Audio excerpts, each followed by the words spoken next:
Here's it going, everybody. We are less than 2 weeks away from March the 1st. Luckily, we had a good distraction last night. The SNL last night was pretty damn good. Very good. I watched it. I literally laid in my bed and watched all the highlights for like an hour and a half last night. Yeah, good musical bits, good comedy bits. Meryl Streep probably getting an Emmy for her role or something. So much of that is going to be up for best guest appearance or whatever when they do that at the Emmys and all that. So Hmm. but yes, somewhat busy busy weekend coming up. What with Saturday's independent Film Independent Spirit Award, I think that's the official title for them, the 40th Yep. edition, which, as Bry mentions in chat, AD Bryant back as host for second year in the row, and it's going to be on YouTube, so people will be able to watch it Nice. rather than be buried on. I don't know if IFC is still showing it anyway,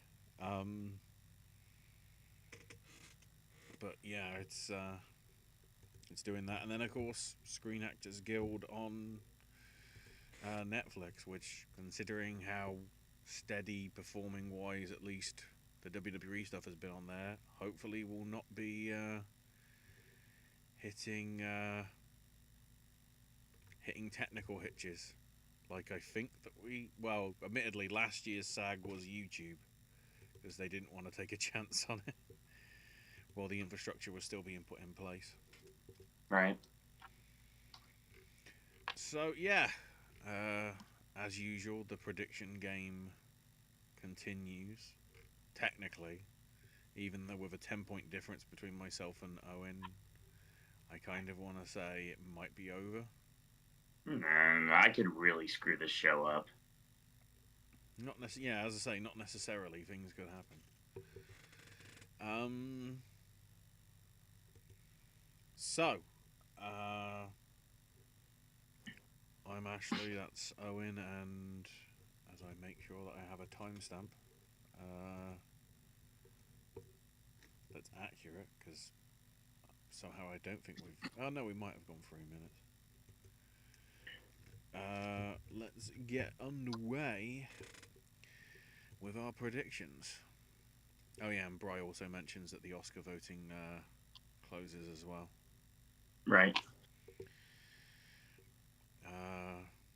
And we'll get to Bry's question there later on. So as usual, we'll start with the random. Well, I say the random TV things because yeah, there's again a lot of stuff here that you wouldn't consider independent,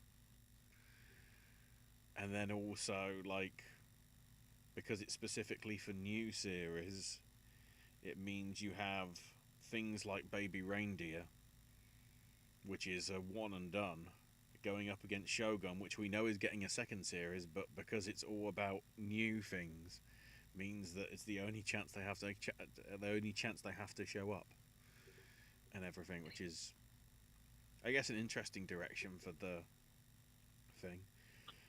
We know that as with every year, there is always an ensemble one which just gets the award outright.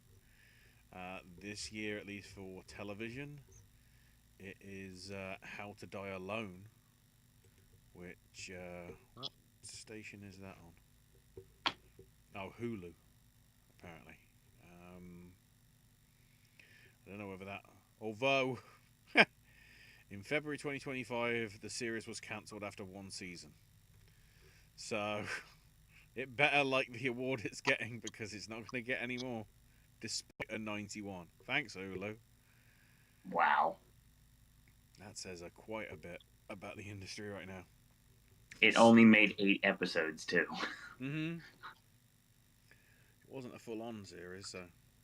Right, so starting off with breakthrough appearance in a new scripted series, We have Jessica Gunning for Baby Reindeer, Diara Kilpatrick for Diara from Detroit, Joe Locke for Agatha All Along, Megan Stott for Penelope, and Hyo Zandu for the Sympathizer.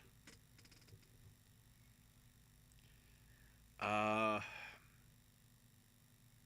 feel this is probably Jessica's to lose, given that she is not listed in supporting performance. If there was a chance of her being in both, it was like, wow, she might have more chance in one than the other. But considering the praise Gunning has been getting for her performance over pretty much the entire season so far, it makes sense that it continues here.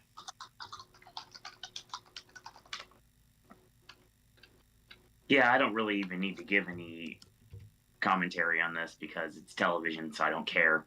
So yeah, Jessica Gunning. Now the interesting one, new non-scripted or documentary, so this could really go anywhere. We have Array's World War II's Heroes of Color, Hollywood Black, Photographer, Ren Fair, and Social Studies.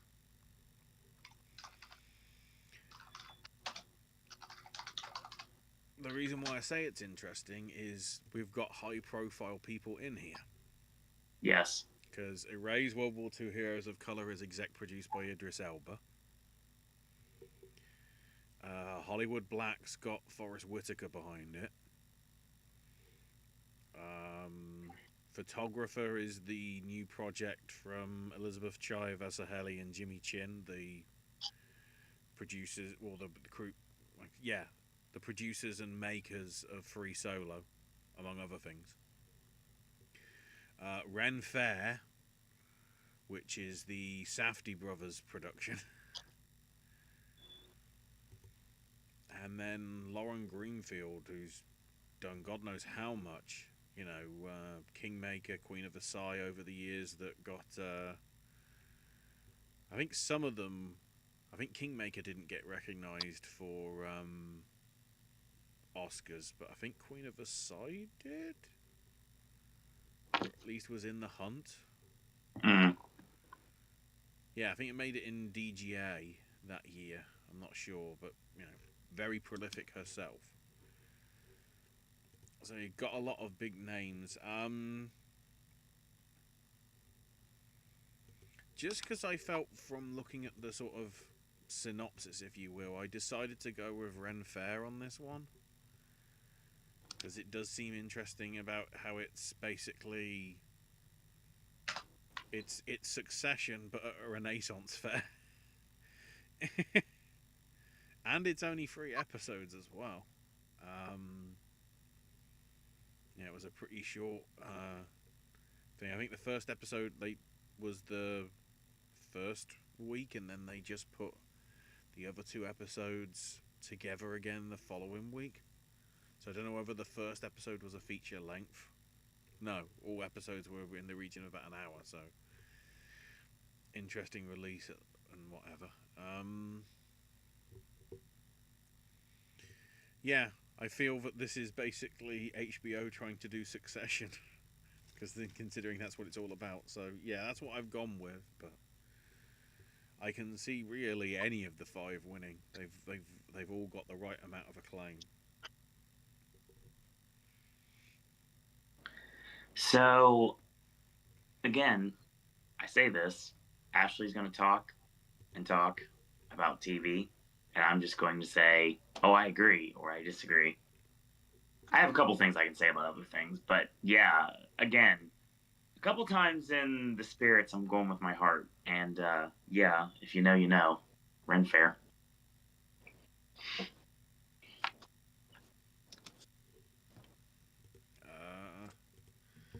Now, for supporting performance in a new scripted series. What the hell order is this? It's alphabetical. Oh my god. We have Tadanobu Asano for Shogun, Enrico Colotoni for English Teacher, Betty Gilpin for 3 Women, Chloe Guidry for Under the Bridge, Marika Hoshi for Shogun, Stephanie Koenig for English Teacher, Patti LuPone for Agatha All Along, Nava Mao for Baby Reindeer, Ruth Negga for Presumed Innocent, and Brian T for expats.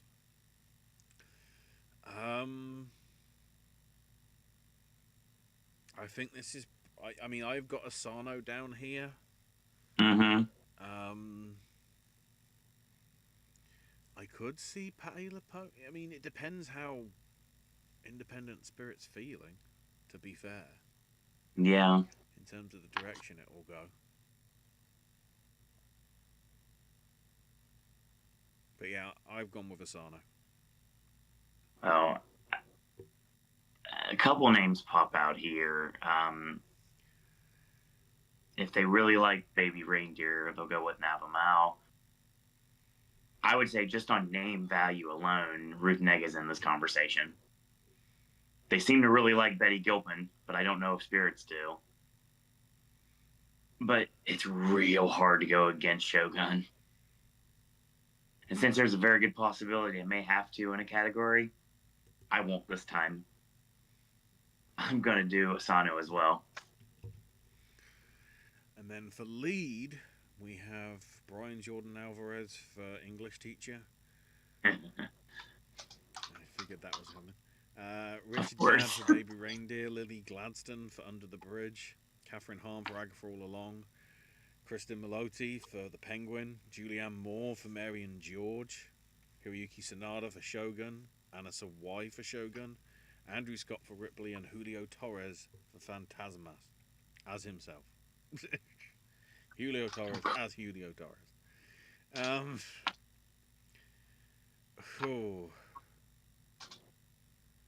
God. big names here as well.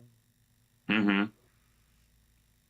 Obviously, Lily Gladstone, who's been around pretty much on the Spirit Awards constantly for the past 2 to 3 years. With her It's work hard to and go everything. against her. I'm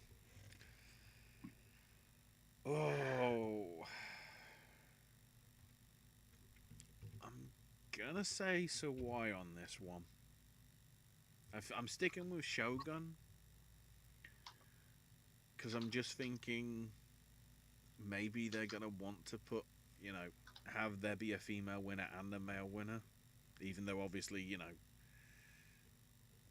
it gets limited because of the lead and supporting just getting sort of gender neutral. But yeah, I've gone with Sawai on this one.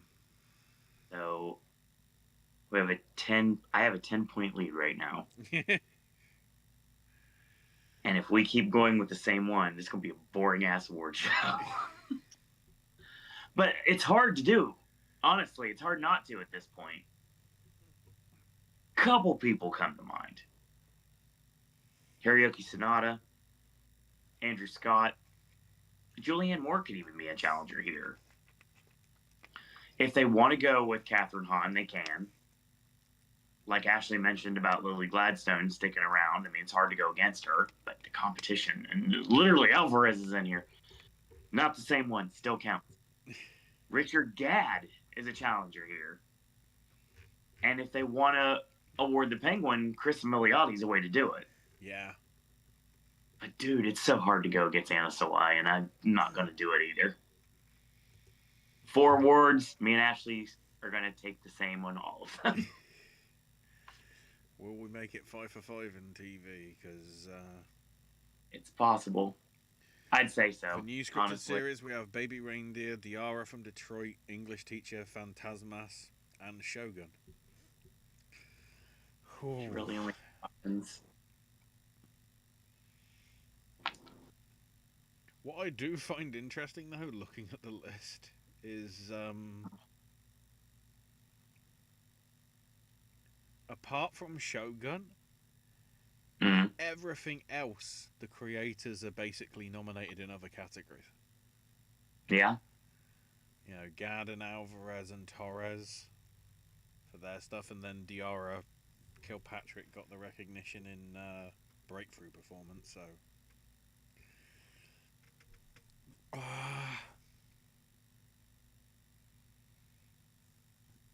I've gone with Baby Reindeer on this one. Okay.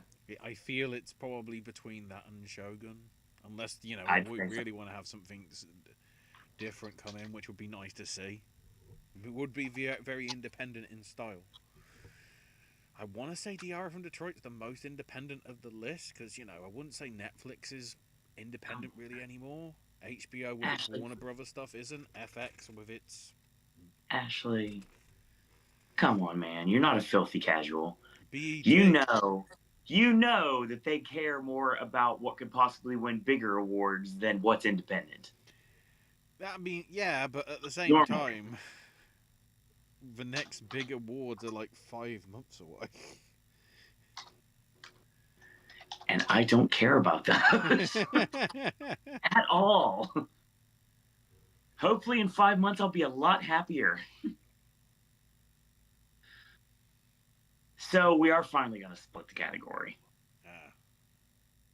Because I'm going with Shogun. Yeah, that's where I was thinking of going. It's more of a safe bet, honestly. I feel like either one, Shogun or Baby Reindeer, is probably a good choice at this point. But it's the spirits. They could be very, pun intended, spirited. And the obviosity may not be the case, as we're going to get into the film category soon, which we'll see what happens. Speaking of, briefly... No more TV! We are officially done with TV this season. Thank God! Briefly mention his 3 daughters getting the Altman Ensemble Award. Correct. And then to the... Sometimes they announce this beforehand and sometimes they don't. So because of the time, we are predicting what they might announce in like 2 days before the ceremony happens. So the True Fiction Award, which is the non-fiction feature director that hasn't yet received significant recognition. We have Julian Brave Noise Cat. That's a hell of a name. That name is amazing. And Emily Cassie for Sugarcane, Carla Gutierrez for Frida, and Rachel Elizabeth Steed for A Photographic Memory. I feel just because of what went down a few weeks back, I'm going with Sugarcane on this one. No reason to go against that one. Sugarcane as well. Then I just get to write the word Noise Cat on my screen, and that makes me happy. Then the Producers Award. Emerging producers who, despite highly limited resources, demonstrate the creativity, tenacity, and vision required to produce quality independent films. So we have Zoe Worth, arguably, looking to IMDb because of Thelma. Sarah Winchell for I Saw the TV Glow. And Alex Coco, who will not be mentioned again on this channel because he is the person that's produced the last 2 projects by somebody with the initials of something that sounds like Sean Bean.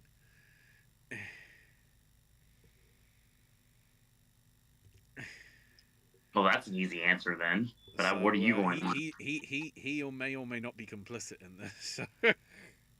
Guilty by association. Just because I'm wondering how much I Saw the TV Glow might be getting throughout the rest of the stuff.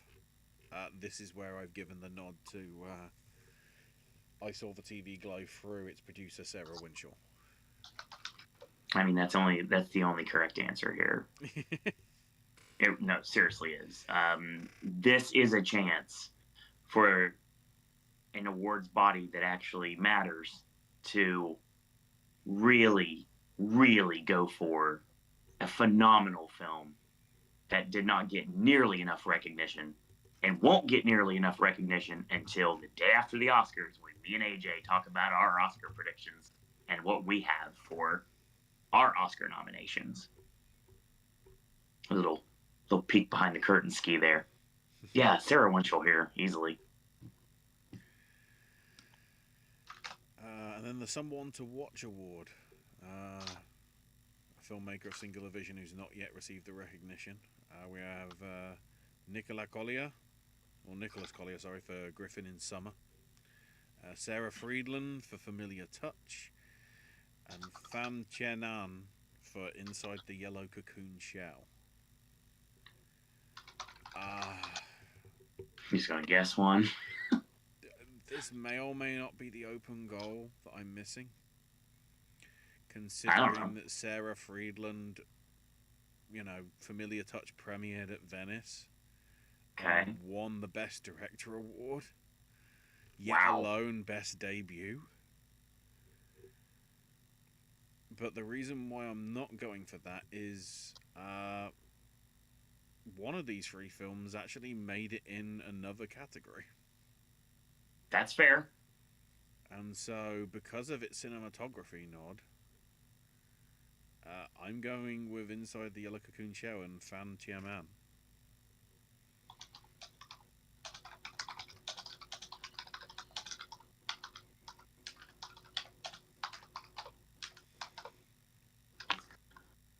Well, I can honestly say that I have done my predictions very haphazardly, to say the least. Not really spent much time on them. This is the second time I've looked at this lineup since it came out. I looked at it once, and then I haven't done anything till today.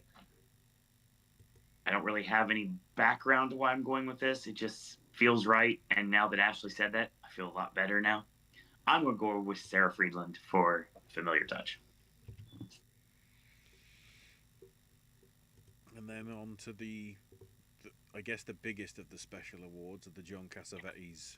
Cassavetes. Had some great Cassavetes wins throughout the years. Mm-hmm. This year's nominees are Big Boys, Ghostlight, Girls Will Be Girls, Jazzy, and The People's Joker.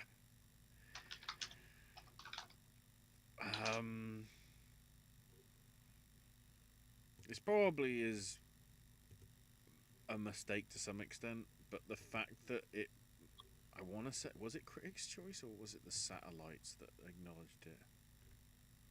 No, Probably it was the the Satellite Awards.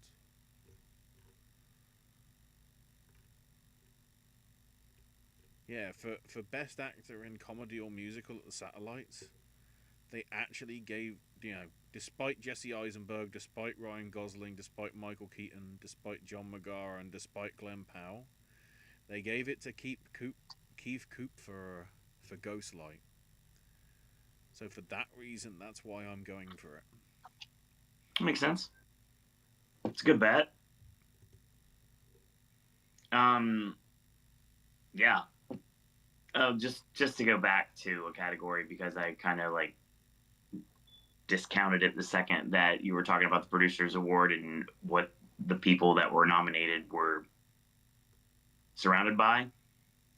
I think that's hilarious because two of my least favorite movies of the entire year are in that Producers Award with one of the best ones of the year. So I thought that was interesting. Just based on what AJ said alone about how insane the film itself is, even though sight unseen, because again, I don't stream and it didn't come anywhere near me. The People's Joker is my answer here. Yeah, that's one I was considering all five because all look to be very well received. Sure. As well. So, as I scroll through,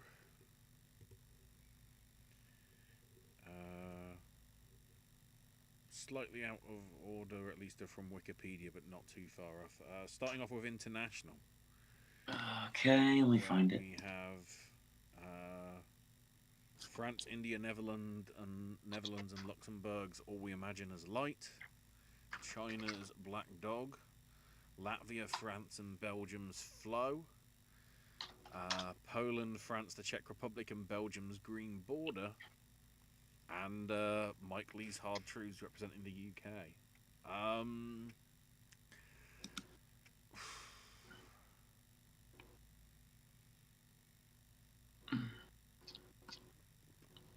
all stand a chance. They all stand a chance, but I've decided to go with All We Imagine As Light on this one. Okay. I could certainly see it being Flow, though. Hard Truths I wouldn't rule out because I don't know whether this has been successful stomping ground for Mike Lee before. I'm looking into it right now. No, he is not on. He has never won. No, take that back. He won in 1996. Yeah, I was going to say for Secrets and Lies. Yes. And he's been nominated, I think, multiple times in it. Yeah, High Hopes in 89, Life is Sweet in 91, Naked in 93, Secrets and Lies, which obviously won. So it's his first time here since Topsy Turvy. Good so God. we're talking 25 years. I guess everything else that he did either wasn't good or they didn't think it was independent enough. I don't know. So you're going with All We Imagine As Light? Yeah, for this time around, but I feel Flow is probably a good contender as well, considering the love that it's getting. It's weird, though. I don't really know the history of the Spirits as it pertains to animated movies. Like maybe something like A Scanner Darkly or something like that could potentially be something that had an opportunity in the past. I didn't look into it, but I mean, that's possible. Flow is the correct answer here, easily, without question, but I don't know if I want to go for it. I hate Hard Truths, but I feel that this is an award it can win. And I want to swing for the fences, but at this point, right now, there's really no reason to. So I'm not gonna. The answer here is correct to be Flow. And Hard Truths could easily win. But weirdly enough, even before Ashley opened his mouth today, the first thing that popped into my mind was this would go to All We Imagine As Light. Mm-hmm. So just because Ashley already said it doesn't mean I'm not going to as well. Gotta trust your instincts sometime. Yeah, Persepolis was nominated back in 2007. Mm-hmm. That makes sense. Don't like Waltz with Bashir, things Bashir like that too. didn't, I don't believe. Yeah, I was wondering if Bashir was in there. But that was because, you had a lot of, in previous years you had a lot of contenders that sort of have, carried over into the foreign feature stuff anyway. Anatomy of a Fall winning last year, Joyland, which I think was the Oscar nominated 2 years ago. Drive My Car, probably 2010. Well, I mean, Quo Vadis Aida did get nominated at the Oscars, but I don't think won that year. And then obviously, you had Parasite, Les Mis, Portrait of a Lady on Fire, and The Souvenir all in the same year. So it's perfectly easy to have a very strong year of lists.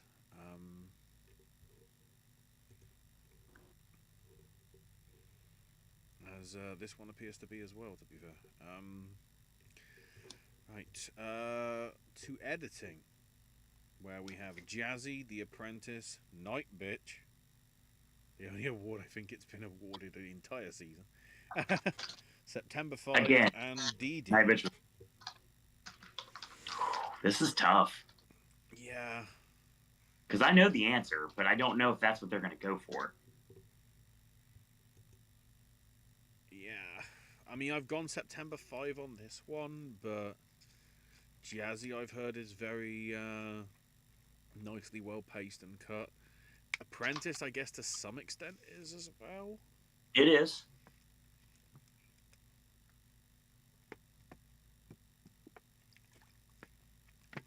So yeah, I'll go September 5, but Well, I mean, if you watch back any of the videos we've done all season, me and AJ were big time in September 5 getting into editing for the longest time. That aside, The Apprentice could win this. Dee could possibly win this too. Mm-hmm. Dee edited very well as well. I'll take up for Night Bitch. I will, 100%. Again, Amy Adams and Child singing Dare to Be Stupid in her car. Fantastic. Love that scene. One of my favorite of the year. Very underrated. Movie overall, not so much. But fine. Yeah, this is only going to be September 5s. This is the right answer. What should have happened at the Oscars is what's going to happen at the Spirits. Mm-hmm. And then for cinematography, we have Inside the Yellow Cocoon Shell, Nickel Boys, Janet Planet, La Cocina, and The Fire Inside.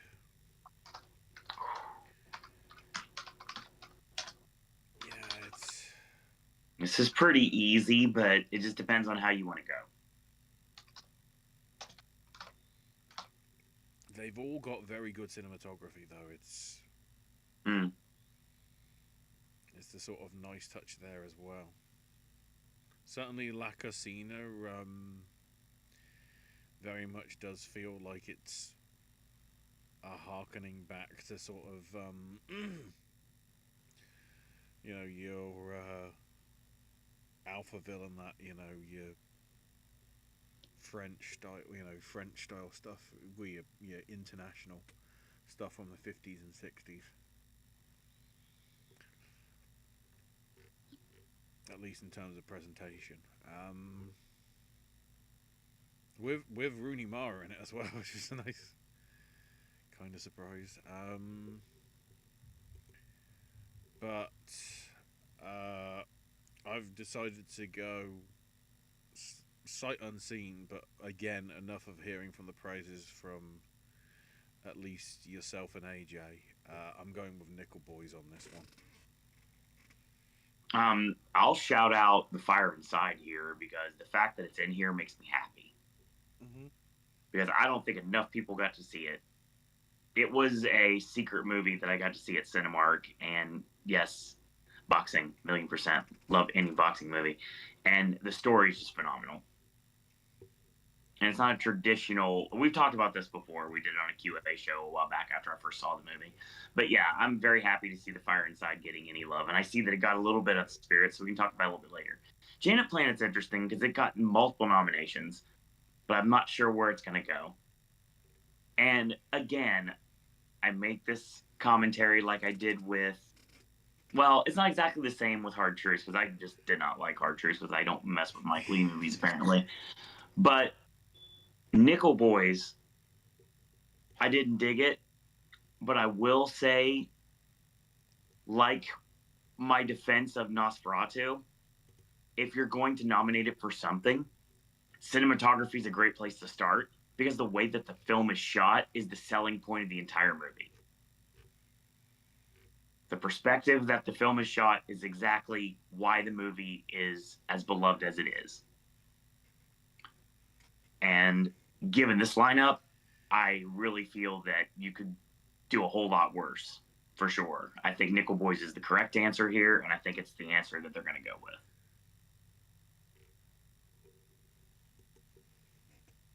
So both Nickel Boys there. Yes, we're once again not splitting anything. No. We have literally three awards so far that we have had differing opinions on. Next, best documentary feature,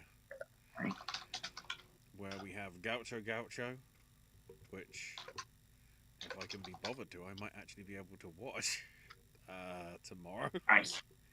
Very cool. With its TV airing. Hummingbirds, No Other Land, Patrice the Movie, and soundtrack to a coup d'etat. I think just because of the protest from 12 months ago, I'd have to say No Other Land.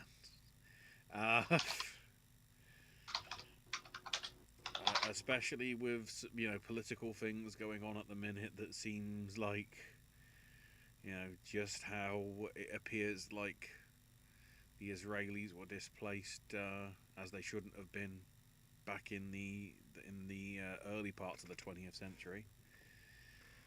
Movements may or may not be in work to have Palestinians removed from the same area in the early parts of the 21st century.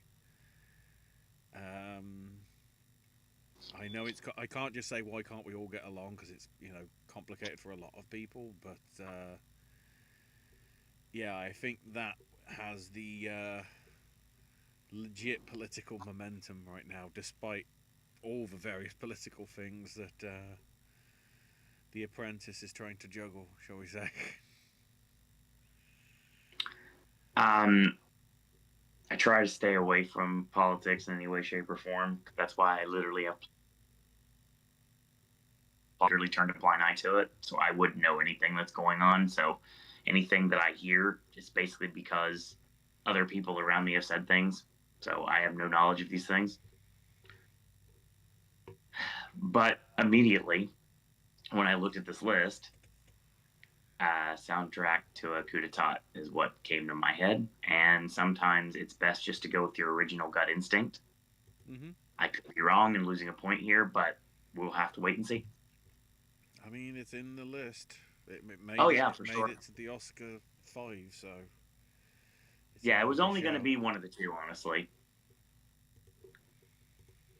when it comes to my prediction.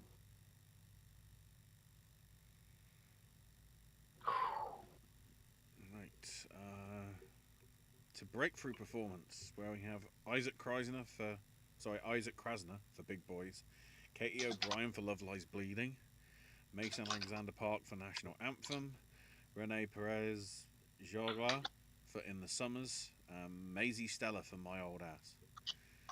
Um, I think following on from what happened with Critics' Choice, I think Maisie's probably the front runner here. I'm going with her. It'd be a nice nod to see Katie get Yeah, some there's only recognition really here. two answers to this one. It's either one of the two.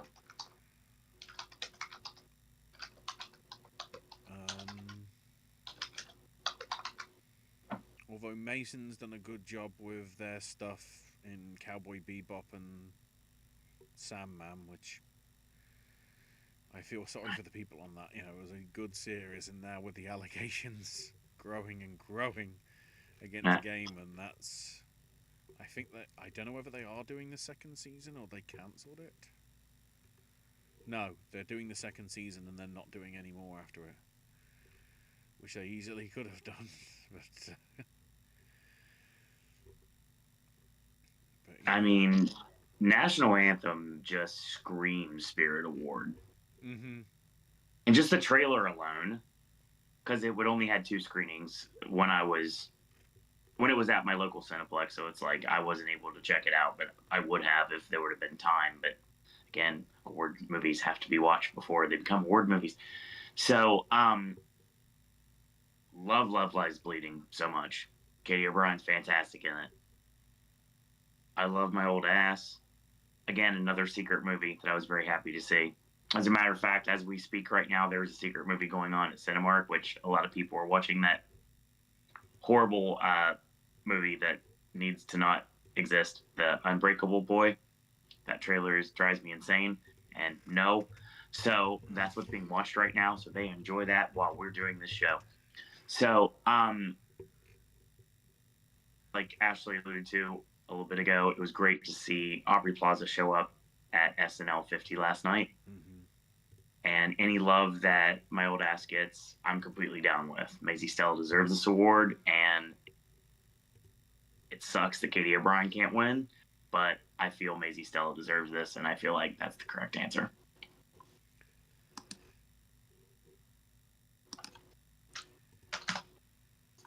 Then to supporting performance. We are going all out of order. Give me a second. I gotta find it. Okay, there it is.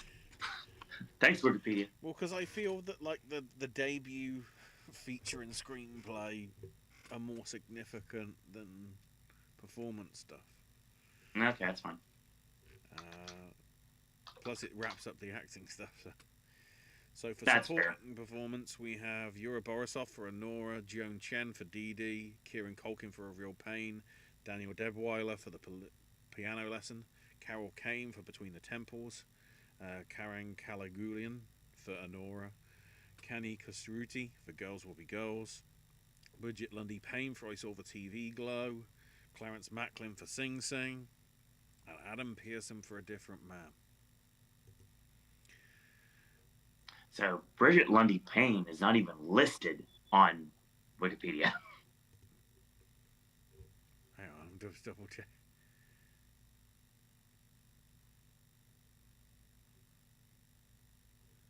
Oh, because wait, is that fucking wrong? Hang on, I'm just double checking.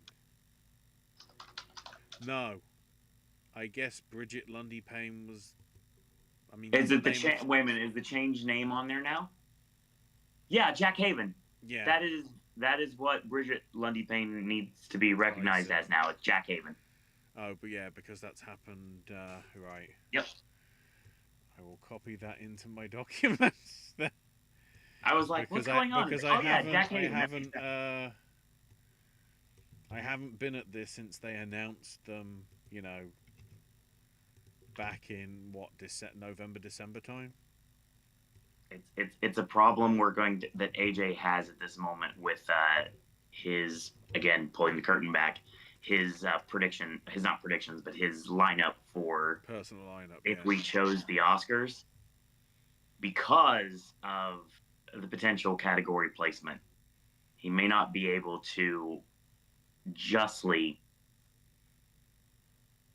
even though that's what he truly wants to do. Mm-hmm. Due to the fact that there's not really a placement right now, given the preference of the performer. Yeah. I love the fact that Jack Haven's in this. Yeah, Jack I think is a considerate. Yeah, to me, four standout. To me, four standout. Culkin, which is what I've gone for. That's fair. I can see Jack getting it. I can see Clarence getting it. Oh, that'd be great. I'd love to see Adam get it. Yeah, same here. Just because wrestling fans unite. Of course. But yeah, I've gone with Culkin. Let's keep the momentum going for him. So A Real Pain does get an Oscar in some shape or form. So yeah, I'm with Ashley completely on this one. Clarence Macklin finally getting his just due would be phenomenal. Adam Pearson getting a win would be fantastic. Honestly, I enjoyed Carol Kane in Between the Temples. It took a minute to get started for me, but she's really good in it. People remember when I had Joan Chen lined up in my supporting actress lineup, and at least they got nominated, so that I'm happy about that. Yeah, and as much as I really, really want to give this award to Jack Haven because they truly deserve it, and they do, but even at the end of Spend It Spirit Awards, you can't stop the train of Kieran Culkin. The sweep continues, even at the Spirit Awards. And then to leading performance, I take it back. There's Amy Adams for Night Bitch. Yes. Dare to be stupid. Let's go. Along with Ryan Destiny for The Fire Inside, Coleman Domingo for Sing Sing, Keith Kupferer for Ghostlight, Mikey Madison for Honora, Demi Moore for The Substance, Hunter Schafer for Cuckoo, Justice Smith for I Saw the TV Glow, June Squibb for Thelma, and Sebastian Stan for The Apprentice. I'm so proud to say that I've seen everything on this list with the exception of Ghostlight. And I don't stream, so I've only seen those in the theater. So that makes it even better. And the fact that is legit 10 different films as well. Yeah. It's not like with supporting when you had 2 for Honora and... Yeah, I don't think nothing else doubled up there. Stands in with a shout because for sure, Oscar nod and whatever. I think Mikey has to be considered, possibly. At least in terms of what happens. I think Domingo's also in with a shout. Absolutely.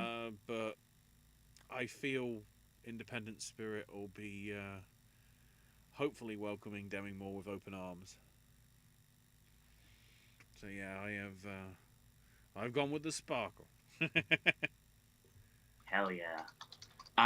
Yeah, shout out to Ryan Destiny here because again, I really like the Fire Inside a lot, and I'm very happy that they're in here. Coleman Domingo would be fantastic. Hunter Schafer and Cuckoo is fun. Super fun. Love Cuckoo. Cuckoo's awesome. Dan Schneider and Cuckoo's fun too. Really good time. Sebastian Stan would be nice. Different man over Apprentice, perhaps. But either way, I'm happy with both Sebastian Stan performances we got last year. Mm-hmm. Justice Smith would be great. They clearly love I Saw the TV Glow, and they should. It's phenomenal. I hate Thelma, and that's one of the worst movies of the year, and I'm sick and tired of everybody thinking it's great. You're entitled to your opinion, but I completely do not share your opinion. And I like June Squibb, but we'll just push that away. Further away. I don't want to live in a world where anything else happens. The correct answer is Demi Moore. It needs to be, should be, and hopefully will be the answer for the rest of the award season, and deservingly so. I also am going with Elizabeth Sparkle. So, to the debut stuff. First, debut screenplay. Yes, first screenplay. Where we have Joanna Arrow for The Feeling That the Time for Doing Something Has Passed. Annie Baker for Janet Planet. Damn it. India Donaldson for Good One. Julio Torres for Problemista. And Sean Wang for Dee Dee. This is an interesting one because they could go a lot of different directions here. Yeah. I'm hoping the direction is not both go to the same film. So for that reason, I'm saying Problemista for screenplay. That's a shout to AJ, by the way, as well. And I thought about doing the same, but weirdly enough, I feel that they are going to split.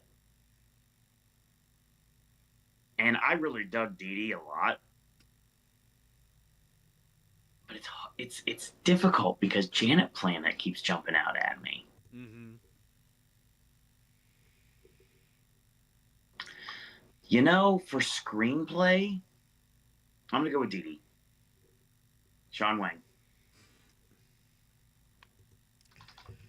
And then for first feature itself, we have Dee Dee, In the Summers, Janet Planet, The Piano Lesson, and Problemista. Oh, this is one that I can see realistically all 5 winning. Yeah, it's weird to see The Piano Lesson after it's been so absent this entire season. Yeah. Dead Weller got in though, so that's good. I've gone with Dee Dee on this one. Okay. But yeah, I can even see Piano Lesson actually making it in here. Mm-hmm. You know, in the Summers feels very kind of Sing-Sing-esque, and although to be fair, it's more of a semi-autobiographical film from the director writer rather than directly loosely based on her childhood and stuff. So but yeah, I'm gonna say Dee Dee on this one, but again, I can see this being any of them. Let's give Emma Stone an Independent Spirit Award, possibly for twice, but we'll get to that. So, to go with Dee Dee for screenplay, because I like the way Dee Dee is, like, the dialogue, I like how it flows a lot. And again, I haven't seen anything else nominated for screenplay. But what AJ says about Problemista, which of course I missed out on, because the trailer didn't like jump out at me, and when I found out it was worth seeing, it was already gone. You know, I probably should go with Problemista here since I didn't do it before. But I mentioned a little bit ago that I feel Janet Planet jumps out at me as something that they're going to want to give some sort of accolade to. And since I gave Dee Dee screenplay, I'm actually going to give Janet Planet my award for feature.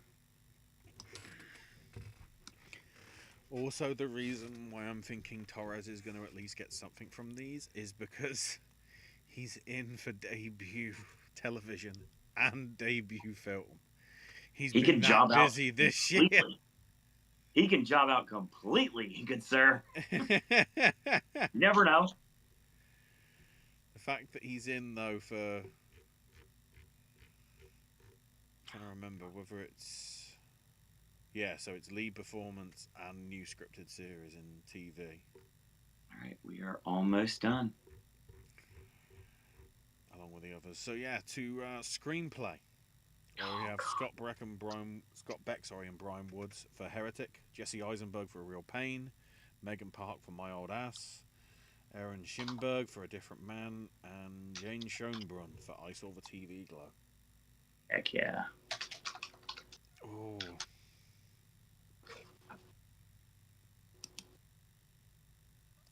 I'd like it to be something different that isn't the Oscar thing. Yeah. But, and I'm thinking about it. I really am. But I have gone with Jesse Eisenberg for A Real Pain on this one. This is tough. And it makes me feel great to say I've seen all 5 of these. Again, theatrically, which is not easy for some of these movies. I'm looking at you, A Different Man. All of them are worthy. Going with The Real Pain isn't boring. It's obvious. There's a difference. Going with Heretic is the one, weirdly enough, feels the one that doesn't... It kind of feels out of place. My Old Ass would be nice. I think A Different Man in another year would probably be your winner. Mm-hmm. And it's real clear they want to give something to I Saw the TV Glow. And I almost want to pull the trigger on this. But dang it, I want to win this thing. 10 points for 10 points. It's not going to work for me, brother. Yeah, Eisenberg here. But I Saw the TV Glow has got a really, really good chance to take this. And I would not be upset if any of these 5 walked away with the award.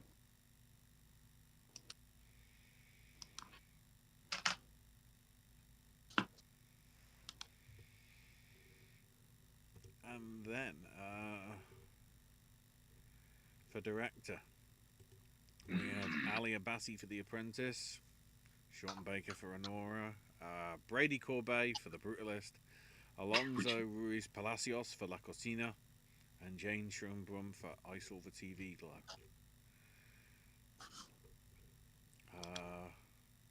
First off, where's Corley? That was the thing, because Abbasi is the one that stands out here. No. I think Abbasi belongs here. No, but Weirdly I'm saying enough, Abbasi is the odd one out of the 5 because Abbasi's the only one that directed. All the others are written, or in the case of one person, written in inverted commas, by the director. But weirdly enough, the one that sticks out like a sore thumb in this category, other than the one that doesn't belong there, is Corbet. Mm-hmm. Because it feels really, really weird. Really weird. And it almost feels like it's a red herring for people trying to predict these things. True, but then again, because of the whole... Yeah, come to think of it, I mean, admittedly, that's how weird this is. For you guys, Brutalist is an A24. Right. For us, it's from the same people that did Conclave. For us, it's a Universal picture. Interesting. A24 didn't apparently want to do international distribution for the thing. And to be fair, Corbet sticks out like a sore thumb because this probably should go to Corley or Greg Quidar for Sing Sing. But nope. Black Coquina doesn't make sense to me either, but I have a feeling it's one of those movies that is better directed than most other things, so that's like a reason why it's here. I wouldn't know, again, because I didn't see him.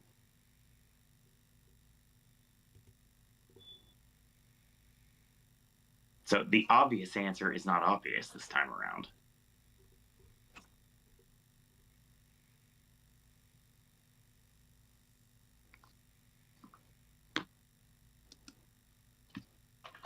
Which is interesting because obviously, you know, that was to me. I always feel that I'm going with Corbet on this one, just because how we kept hearing over and over again that nobody wanted to do it, but he stuck his head down, wanted his vision, and it's getting the recognition that it is. You know, either through directing or through recognition for, you know, the other tech stuff or Brody's performance. You know, whether you like it or not, it means that, you know, he is getting realistically, his film will be an Oscar-winning film. I would have thought it's probably getting something. Oh, for sure. And again, because of the whole nature of doing what he did, you know, the amount of, you know, he's that passionate about it because look at how many different listed of people that are on the bloody production. Yet alone the distribution. There's a big long list. So yeah, I've gone with Corbet. This is the one that I've been racking my brain about. Abbasi being here makes me happy. I won't lie.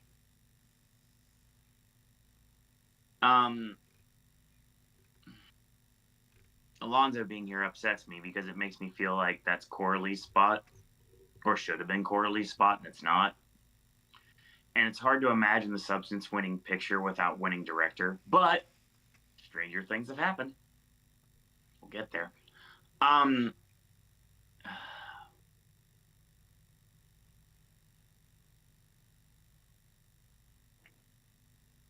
not. There's no way I'm gonna do it.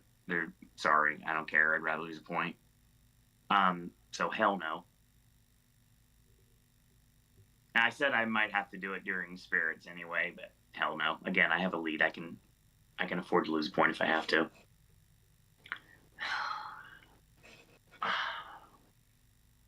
I want to go with Jane so bad. I really do. I feel that they do need to give something nice all the TV glow, not just a nomination, an actual win. And winning director at the Independent Spirit Awards is not, I mean, it's not a big deal in the big picture, but it'd be a big deal to the movie and to the lovers of the movie like AJ and myself. But it's hard to doubt Corbet. And if we're in a world where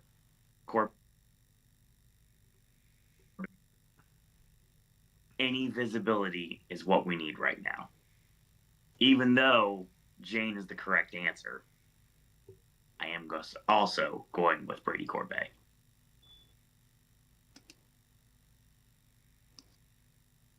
I do sometimes wonder, though, what might have been. I wonder that about a lot of things. Well, no. Considering, you know, when you look into it, the project was originally going to be Joel Edgerton as Brody, and then Marion Cotillard as Felicity Jones's character. What year was this? 2020. back then that might have made sense. Mark Rylance was going to be Guy Pearce's character. Oh, that would have been great. Sebastian Stan probably would have been Harry, Van Buren's son. Yeah, God, that'd have been great. And maybe Vanessa Kirby as the daughter. No.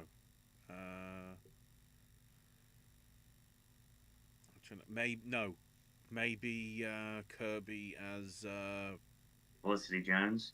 no, Nivola's wife. Oh, okay, right on. Because the other people that were announced in unknown roles in 2020 are the same people that were made it into the actual list in 2023. So it's the others that sort of switched about and everything, among other things. So yeah. Also, considering Laszlo Toth is based on Erno Goldfinger, it's a James Bond reference. Of course, I'm going with the Bruin list. I mean, I went with my heart a few times today. I can do it. You can do the same thing. So I think I've made my. I don't think you have, but I have. Okay. I mean, your prediction. I can't say. No, I did. Did you call by as well?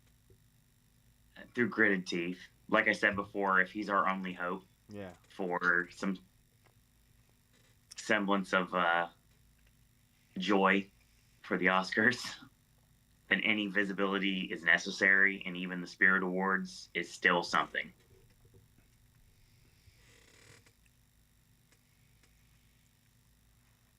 Like a sickening feel in my stomach, I'm losing a lot of points.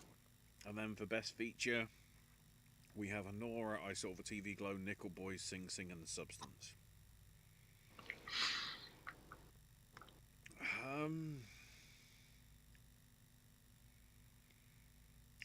But just because of its other wins in other guilds, which, you know, Owen will keep saying don't matter. Right. I feel it's in with a shout, but... You're not wrong. Again, this could be a really depressing night. Just because I feel again... Because, you know, something like Anora could have got picked up by a big studio. The Substance is that crazy. Only somebody like Mubi would have picked it up and gone, yeah, we'll put it out. You know, we have history with them. Sure. You know, a couple of years back, it was Mubi that did After Sun. Mm-hmm. You know, they've really sort of stepped up here. You know, it's nice to see sort of... I mean, okay, it's a streaming platform, so, you know, not everybody's going to be sort of entirely enamored by it, if you want to call it like that. But, yeah, Mubi's getting a lot of people to see movies that they maybe won't usually. So, any more stuff like that, you know, just actually looking at the list, they've got Grand Theft Hamlet coming out in a few days, which I'm intrigued about. But in certain countries, Mubi is behind, just from this year alone, Queer, Go With a Needle, Amelia Perez, Maria, Witches, Bird, Dahomey, The Substance, Made in England, the films of Prowl and Pressburger. Wow. Didn't know they were distributors of that. Perfect Days from Wim Wenders from earlier on in the year. And then last year we had How to Have Sex from them and Priscilla. So yeah, they're sort of trying to be another A24.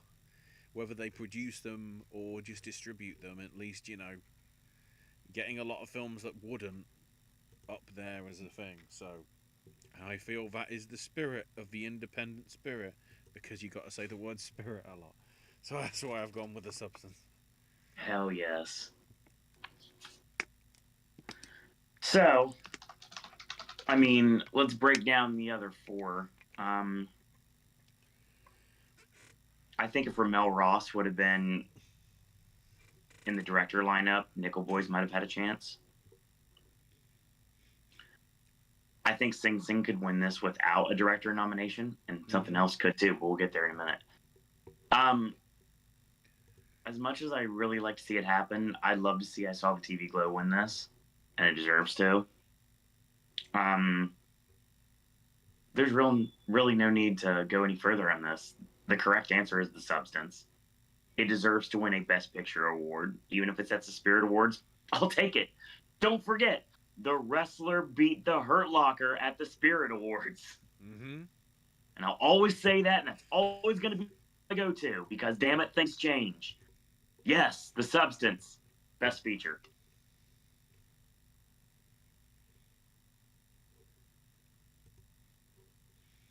But yeah, so looking at recent history, Past Lives beat American Fiction last year. Fine with that. I love both of those movies. Even though I don't think Past Lives won the Oscars, but American Fiction did. Um, Mm.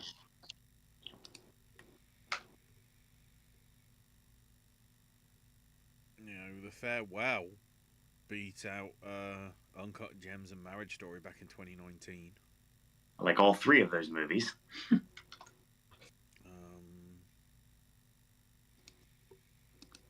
you know, in hindsight, Florida Project might not be, but 2017 being, hindsight, Florida Project, but also Get Out, Which One, Call Me by Your Name, Lady Bird, and The Rider. Well, I like all of those except for The Rider, because I've never seen it.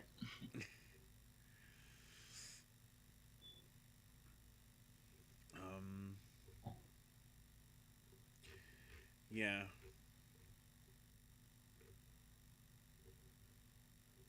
So, uh,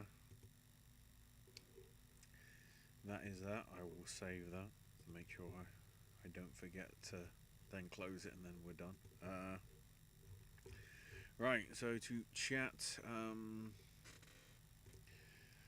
something I need to check on, because Bry's first question is thoughts on the first list of presenters for the Oscars. So now I'm double checking where that is. There we go, presenters. We have Halle Berry, Penelope Cruz, Elle Fanning, Whoopi Goldberg, Scarlett Johansson, John Lithgow, Amy Poehler, June Squibb, and Bowen Yang, along with, as the tradition, last year's winners, Mm-hmm. being Downey Jr., Cillian Murphy, Divine Joy Randolph, and Emma Stone.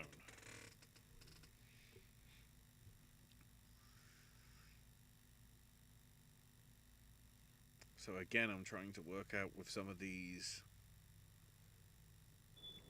where are the anniversaries that they usually like to acknowledge.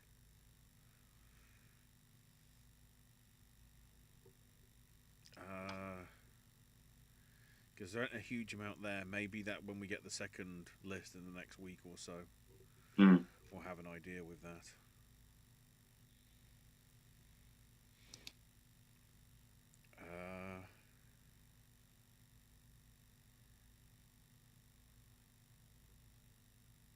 Yeah, so the fact that they're saying that the Fab Five style will be used in categories to highlight below the line talent might mean that instead of you know having people championing you know actors and whatever, it might mean that they give more focus to the people that do the cinematography or the costumes or things like that. So the Possibly. actual craft side of it gets more recognition than it does, which would be a nice thing. Uh, yeah. Bryce says, why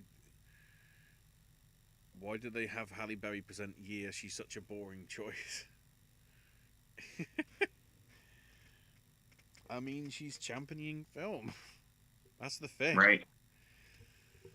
Uh, the fact that the past couple of years she has just been active, either in an acting role or I think this year was her debut in directing, wasn't it?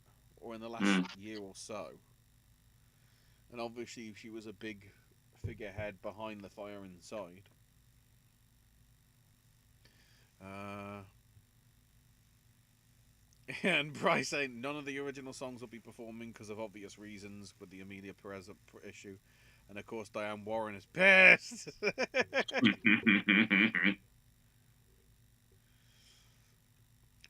Josie says hi to both of us, saying some good Josie. stuff on the radio.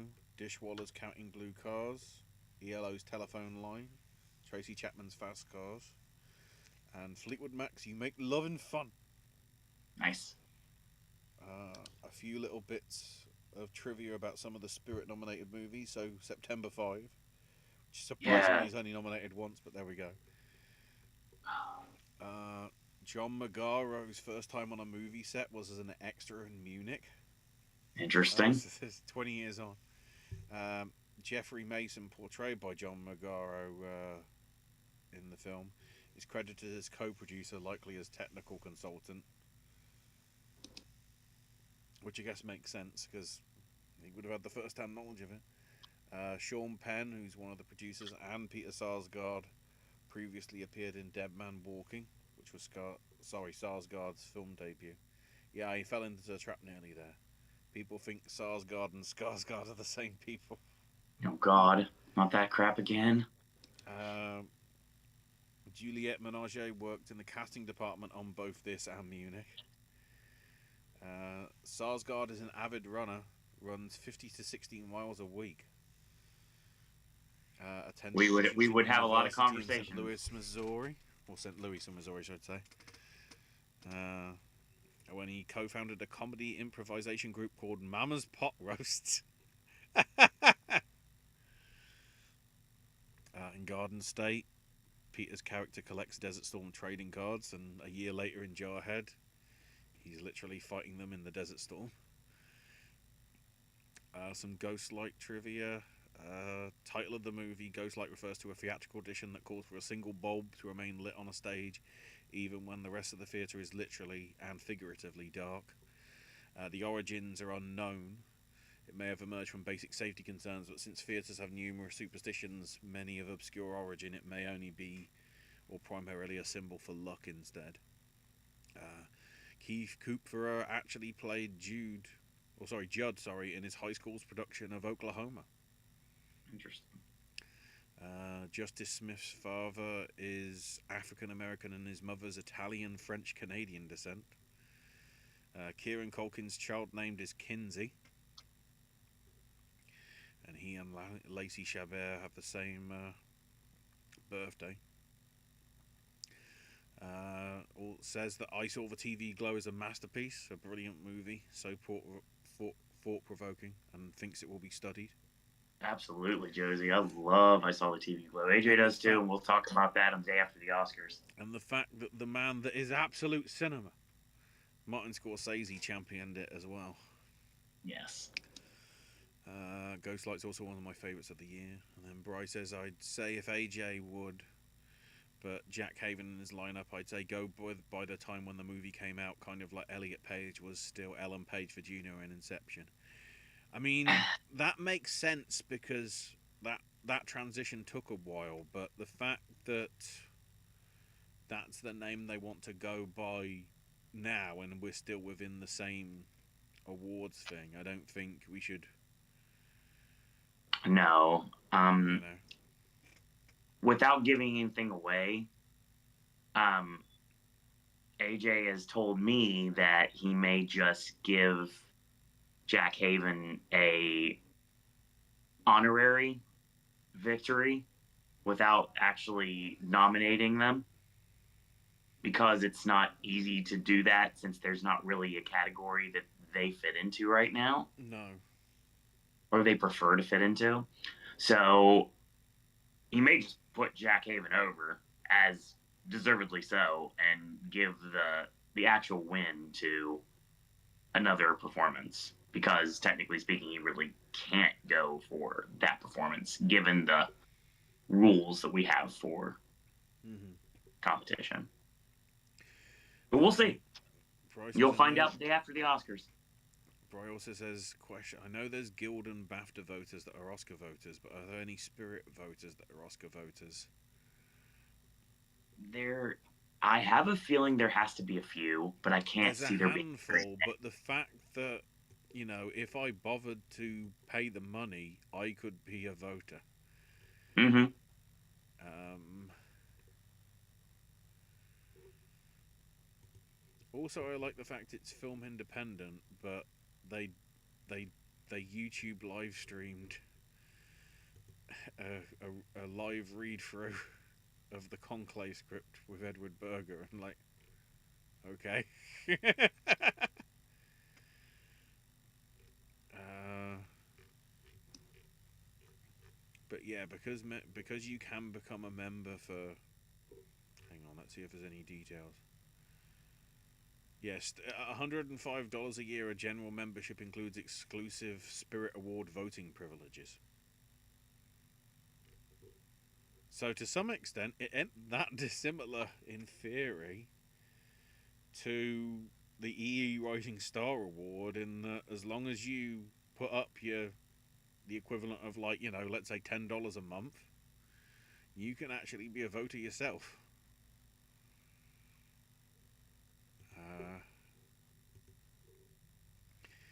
Bryce says I'd make a video on if I was hosting the Oscars. One of the things I'd have is the right to choose the presenters. I said this last year, but the Best Picture winner presenter should be Ellen Burstyn for the 50th anniversary of her win for Alice Doesn't Live Here Anymore. Oh, I'm thinking we should follow the trend as it has been for the past few years, in that it should be a veteran person presenting. Mm-hmm. To be honest, I feel the past couple of years BAFTA's got it right, because Jay Fox is obviously, health is not great. Hamill is not as good as he was. He didn't, he wasn't bad, but you can tell he sort of isn't the same sort of voraciousness. I mean, that's probably why he doesn't do the voice performances for, like, Joker and that as much now, sort of thing.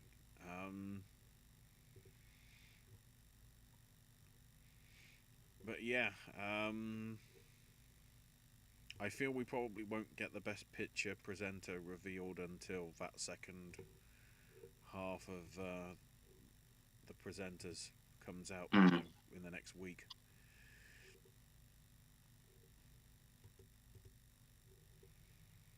So yeah,